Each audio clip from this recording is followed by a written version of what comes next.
And the biggest thing in the future of work, to my mind, is the fact that we already know that's true, but we don't measure it, which is that work is done by teams, Mm. not done by departments within a corporation.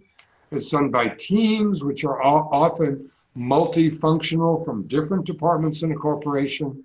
But the idea that we have to start managing work by teams, we have to start doing performance management by teams.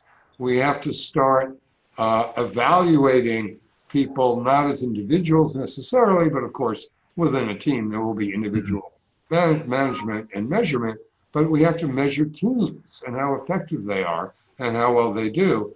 I'm looking for that to be our major new development over the next 5 years, because at the moment, we don't have software to do that. And I think the smart software vendors will latch onto it and create the software that will enable people to do that, because that is the way we work.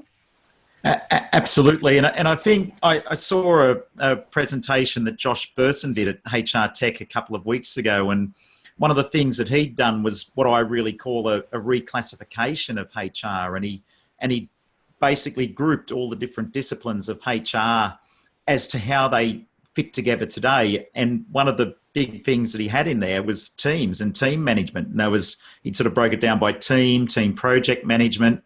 And it's just sort of in line with what you're saying now. It's a whole different shift and a whole different mindset from both a human perspective and from a technology perspective to actually enable all of this.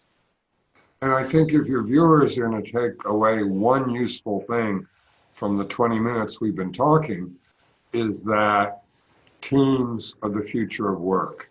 So get ready for it now. Figure out how to do all those things that Josh talked about now, because that's what's happening. And it's going to impact the entire workforce, which means it's going to have an enormous impact on HR. Absolutely. Bill, that was it from my perspective today. Is there anything that you would like to add before we finish up? That's what I'm most passionate about, the things we've talked about. And I'm so glad that you teed it up so perfectly, even though we haven't really discussed it all beforehand.